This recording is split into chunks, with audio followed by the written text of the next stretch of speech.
Selon Madame Thérèse Kaikwamba, on commence d'abord à sensibiliser les FDLR et ensuite on force ceux qui ne veulent pas. C'est ça les mécanismes mis en place par le gouvernement congolais pour remettre les FDLR entre les mains du gouvernement rwandais. Bonjour, bonsoir. Je vous salue de partout. Vous êtes en train de nous suivre à cet espace Analysons Congo. Analysons Congo comme d'habitude. Nous avons le temps de venir nous asseoir, discuter, parler, partager avec vous. On analyse les effets, on analyse les informations, on analyse la journée, les choses comme elles sont en train de se passer. Et vous, de votre côté, que pensez-vous? Est-ce que ça va? Abonnez-vous, partagez, connectez-vous et restez branchés sur Analysons Congo.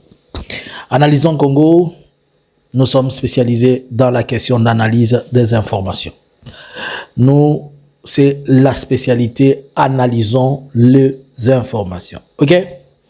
Alors, vous pouvez aussi nous pouvons sponsoriser vos produits comme pour les autres à partir de cette chaîne. Cette chaîne est sponsorisée par chukudu.com, IDRSO ainsi que xmetasoft.com. Alors,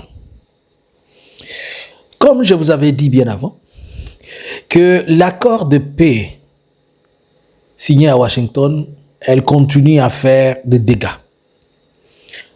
Personne n'est à mesure de pouvoir l'interpréter correctement par rapport à l'autre.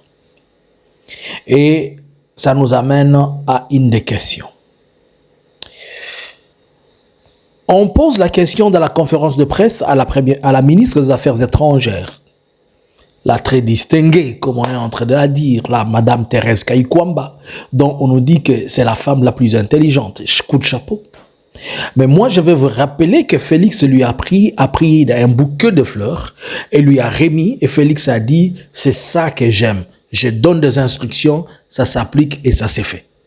Donc, si Thérèse Kaikwamba applique les choses, elle applique ce qu'elle a reçu de Félix. Alors, si vous dites que Thérèse Kaikwamba, elle est la femme la plus intelligente, cela veut dire qu'elle reçoit ce qu'elle a par procuration de Félix. Puisque Félix a dit, en lui remettant le bouquet, c'est comme ça que j'aime. Je te donne des instructions, elle fait. Celle que Félix appelle la grande dame.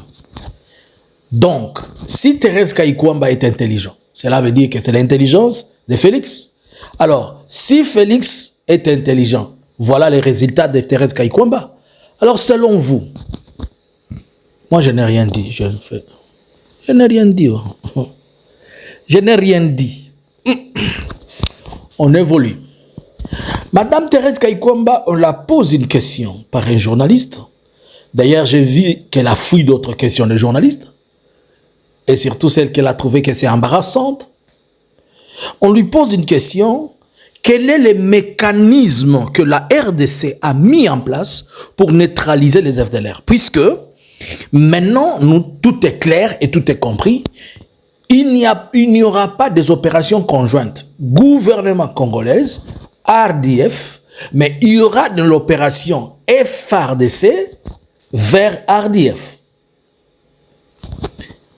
Est-ce qu'on a modifié des choses dans ce contexte alors qu'il était prévu qu'il y ait un bureau conjoint où les opérations, ils vont changer des informations, ils vont changer tout ce qu'ils ont avec le gouvernement rwandais, ils vont mettre en place les officiers de renseignement de deux pays. Mais pour le moment, la RDC dit, elle va se charger, elle va amener au Rwanda FDLR. Premier échec, excusez-moi. Premier échec, pourquoi? Puisque le gouvernement congolais qui dit qu'il va aller vers les FDLR et les amener, ça constitue déjà un échec. Je viens. Deuxièmement, le gouvernement congolais dit qu'il va mobiliser et il va sensibiliser. Sensibilisation. De qui? Des FDLR pour les amener. Je vais rappeler au gouvernement congolais que la MONUSCO, pendant plus de 20 ans, elle a utilisé dans son département de 2-3 heures.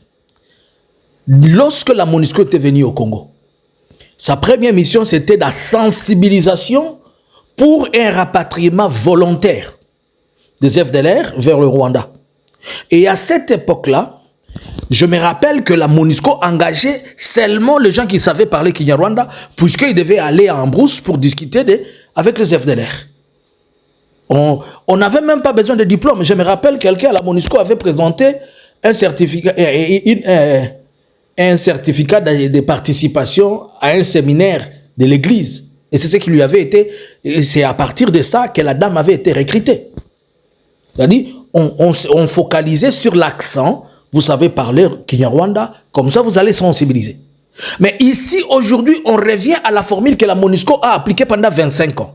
Et la MONUSCO avait employé près de 10 000 personnes pour ce genre d'opération, puisque vous allez vous rappeler, pour ceux qui vont se rappeler, c'était quoi? C'était l'émission, c'était quoi?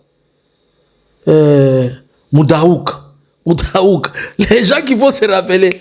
Moudaouk. Retour. En Kinyarwanda, on parlait de ça.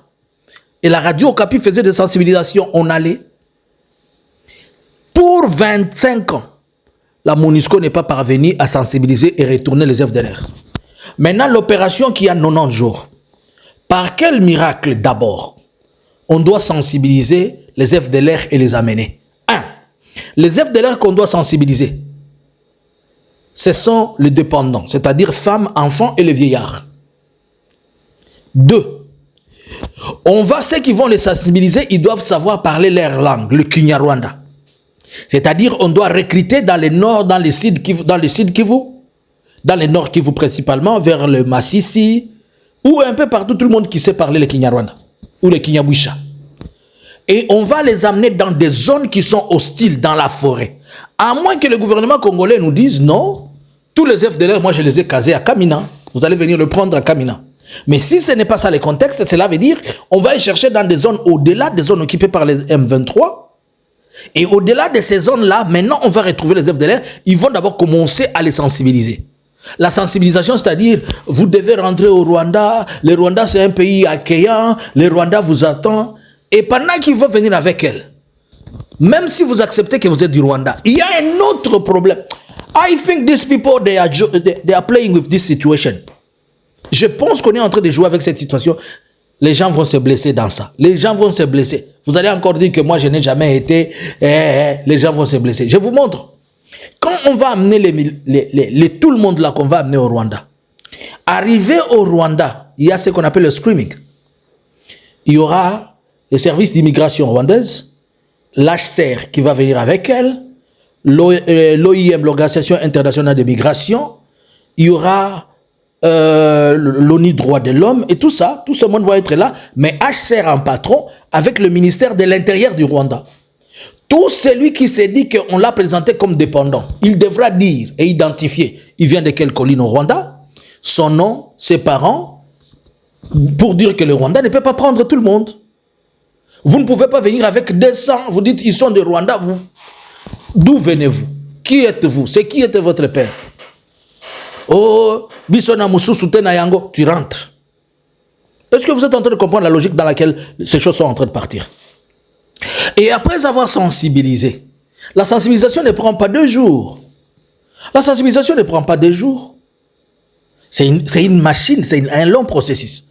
Après avoir sensibilisé, et qu'ils soient convaincus, on doit les amener avec le respect. L'UNICEF doit être là pour contrôler les questions des enfants, machin, on arrive. Ce que le Rwanda accepte, il le prend. Ce que le Rwanda n'accepte pas, vous rentrez au Congo. Il dit, je ne les reconnais pas. Ils ne sont pas des Rwandais. Tchou. Maintenant, il dit, la deuxième chose, le gouvernement dit que il va passer à l'étape forcée. Pour la sensibilisation, ils n'ont même pas dit que ça va commencer quand et ça va prendre combien de temps. Alors que nous avons un délai de 3 mois. Le 3 mois à compter de quand? À compter du 27. Donc, jusqu'au 27 juillet, ça va faire 1 mois. 27 août, 2 mois. 27 septembre, 3 mois. Et pourtant, il y a une autre réunion au mois de septembre à Paris qu'organise Macron. Je vous en avais parlé et je vous précise, ça sera au mois de septembre. Donc, avant septembre, avant octobre, on doit avoir remis tous les FDLR à Paul Kagame. Salut. Puisqu'on va penser à la sensibilisation. Après la sensibilisation, maintenant, on va le forcer. Là, ça devient une opération militaire forcée. Comment Félix va faire pour forcer les FDLR qui sont dans la FRDC, les déconnecter des gardes républicaines pour les amener là-bas? Combien a-t-il, alors que le Rwanda est en train d'estimer qu'il y a 95 000 FDLR? Les autres organisations internationales disent que le FDLR ne représente même pas 1000. Le Rwanda ne s'implique pas, il vous laisse, il attend seulement que vous ayez ça na maboko. Est-ce que c'est un piège? Le Rwanda nous a tendu un piège? Moi, je pense. Sommes-nous tombés dans ce piège? Je suis sûr. Est-ce que ça allait être prudent encore d'amener le Rwanda à faire une opération conjointe avec la FRDC pour traquer les FDLR? Non. Puisque dans le passé, on a essayé ces opérations, ça n'a pas donné. Mais cette formule qu'on amène, où le gouvernement congolais lui-même va chercher les FDLR pour les amener, je ne suis pas un prophète de malheur, mais je ne vois pas comment ça va réussir. Disons, n'oublions pas que Félix a toujours en lui l'objectif de faire tomber le Rwanda. Ça, il ne faut pas l'oublier. Je vous mets une petite parenthèse. Nous avons suivi dans les communiqués de l'Alliance Fleuve Congo, dans leur conférence de presse. Excusez-moi, je prends au-delà de 10 minutes, excusez-moi. C'est juste pour que vous compreniez un peu certaines choses. Nous avons suivi dans ces communiqués, l'Alliance Fleuve Congo dit que le gouvernement de Kinshasa a mis une base arrière au Burundi et là aussi mis une autre base arrière à Kisangani, le base de drones. Et c'est sûr de ces bases de drones que certains drones sont sortis de Bujumbura pour aller frapper Minembwe. J'en parlerai après. Alors, ces bases-là, ce sont des bases militaires, des drones et des équipements et des armes dernier cri, selon ce que le gouvernement congolais a eu, qui ont pour objectif d'attaquer Goma, Bukavu et les territoires autres libérés. Alors que le Rwanda et le Burundi sont en conflit ouvert. Ils se battent tout le jour. Alors que le président Ndayishimiye, il a toujours dit qu'il ne va jamais permettre que ça se passe. Dans ce contexte, si Félix dit qu'il va retourner les FDLR, et que l'on sait que Félix a toujours eu besoin de renverser le pouvoir de Kigali, ces FDLR qui sont dans ses mains, il va les retourner comment? Va-t-il ouvrir une voie ou bien il va appeler la communauté internationale et dire voici l'échantillon que j'ai de 9000 ou de 3000 ou de 300 FDLR, c'est tout ce qu'il y a sur mon territoire, je les retourne au Rwanda. Ça c'est un. Deux, pendant ce temps, la base des drones qui est au Burundi, elle va servir à quoi dès lors que Félix a des intentions de renverser le pouvoir de Kigali et surtout Félix a dit à Rokot Sakagame Zamba et qu'il a placé des équipements et les aides militaires au Burundi pour dire que il est possible aussi qu'on attaque le Rwanda via le Burundi et que l'on attaque les zones M23 via la plaine de la Ruzizi en passant par le Burundi ou bien en entrant par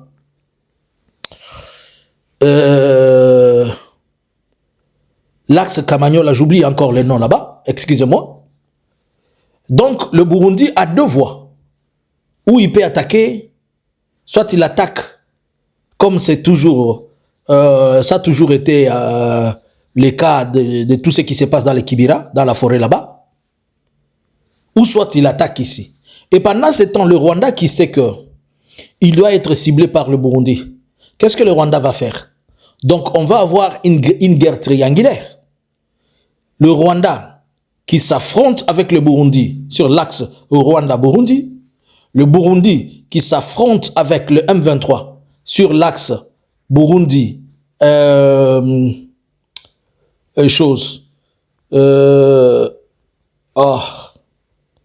Kamanyola et le reste, et ou soit il entre sur l'axe Kiduvira pour venir vers cet axe ici. Partant de ce que je vous montre là, pensez-vous que le Rwanda va-t-il croiser les bras en attendant ce scénario des FDLR qu'on est en train de lui monter dessus, en attendant ce scénario qui est en train de se faire au Burundi? Donc tous les trois garçons, ils sont en train d'allumer le feu. C'est ici, il faudrait une vraie diplomatie.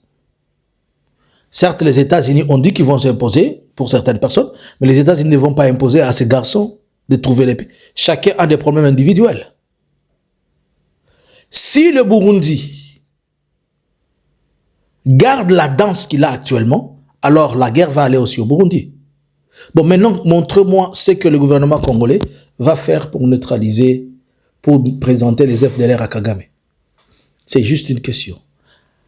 N'a-t-il pas déjà échoué, Félix, dans ce qu'il est en train de faire?